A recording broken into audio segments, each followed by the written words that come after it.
Hallelujah, praise Lord. एक वचन को हम पढ़ेंगे। यूहन्ना 15 अध्याय उसके 7वीं आयत लिखा है, यदि तुम मुझ में बने रहो। यीशु कहता है, यदि तुम मुझ में बने रहो और मेरा वचन तुम में बना रहे। तुम मुझ में बने रहो यानी हम यीशु के साथ चलते रहे, और मेरा वचन तुम में बना रहे यानी जो मेरा वचन है ना वो तुम्हारी आत्मा में रहे, तुम में बना रहे। नीचे लिखा है, तुम जो चाहे मांगो मैं तुम्हें दूंगा, यानी मैं तुम्हारे लिए करूंगा। तुम मुझ में बने रहो और मेरा वचन तुम में बना रहे, और जो चाहे मांगो मैं तुम्हें दूंगा। जिसके जीवन में वचन होता है ना मेरे प्रियो, वही जीवन ही बदल देता है, और वचन ही परमेश्वर है। क्योंकि लिखा है, मेरा वचन तुम में बना रहे। आज जो हम मांगते हैं परमेश्वर से नहीं पाते हैं। क्यों नहीं पाते? क्योंकि हमारा जीवन आत्मिक जीवन नहीं है। हमारा जीवन एक खाली बर्तन की तरह है। हम परमेश्वर के पास जाते हैं, अपने बाहर के मन के विचार को, जो मन का विचार है उन शब्दों को लेकर जाते हैं कि हाँ प्रभु मुझे दे। प्रभु नहीं देगा। क्यों नहीं देगा? क्योंकि आप खाली हो। आपके अंदर वो उजाला नहीं है, आपके अंदर वो आत्मा नहीं है। जिस आत्मा की यहोवा सुनता है ना, वही आत्मा नहीं है। परमेश्वर आत्मा की सुनता है, मन की नहीं सुनता। इसलिए मेरे प्रियो, वचन कहता है, जो तुम मुझ में बने रहोगे और मेरा वचन तुम में बना रहेगा, तो तुम जो चाहे मांगो मैं तुम्हारे लिए करूंगा, यानी मैं तुम्हें दूंगा। इसलिए वचन को थामो, क्योंकि वचन ही परमेश्वर है। वचन ही आत्मा को रोशनी दे सकता है। वचन ही आत्मा को मार्ग दिखा सकता है। वचन ही आत्मा का उद्धार कर सकता है। वचन ही जीवन की हालातों को बदल सकता है। जिसके जीवन में वचन है, यानी जिसके जीवन में परमेश्वर है, उनके जीवन में असंभव भी काम संभव होने लगेंगे।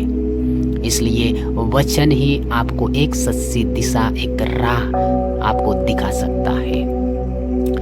हालेलुया। सच्ची प्रार्थना वही है जो आत्मा से निकलती है। जो प्रभु में स्थिर रहता है, उसकी प्रार्थनाएं असंभव चीजों को भी संभव कर सकती है। जब वचन हमारी आत्मा में रहता है ना, तभी हमारा जीवन आशीषित बनता है। जब तक हमारे जीवन में वचन नहीं है, तब तक कुछ नहीं है। ना ही हालात बदलेंगे, ना ही परेशानियां हमारी दूर होंगी।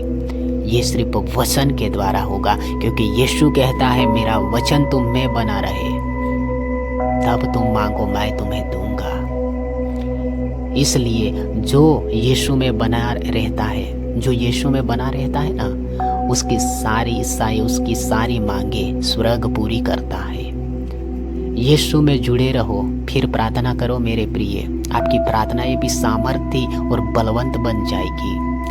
जब वचन आत्मा में रहता है ना, तभी हमारे जीवन को रोशनी मिलती है, और तभी हमारी आत्मा फलवंत बनती है। और जब तक हमारे जीवन में वचन नहीं है, तब तक कुछ नहीं है। इस प्रार्थना तभी सामर्थ्य बनती है जब हमारे जीवन में वचन होता है, जब हमारे जीवन में यीशु होता है। जो प्रभु में स्थिर रहता है ना, उससे संसार कभी हिला नहीं सकता। उसे संसार की कोई भी शक्ति उसे हिला नहीं सकती। वचन में बने रहो मेरे प्रियो। परमेश्वर के वचन को थामो, क्योंकि वचन आपके हालातों को बदलेंगे। वचन ही आपकी आवाज को सुनेंगे। जब आपके आत्मा के अंदर वचन होगा, तो आपकी आत्मा भी फलवंत बन जाएगी। आपके जीवन की सारी जरूरतें भी पूरी हो जाएगी जब आपके अंदर परमेश्वर का वचन होगा। यदि आप वचन को नहीं सुनते और बाहर से आप प्रार्थनाएं कितनी भी करोगे, आपके जीवन में कोई प्रार्थना फलवंत नहीं बनेगी। क्यों नहीं बनेगी? क्योंकि जब तक यीशु आपके जीवन में नहीं आएगा, तब तक आपका जो जीवन का जो द्वार बंद पड़ा है, सारे दरवाजे बंद है, वे नहीं खुलेंगे।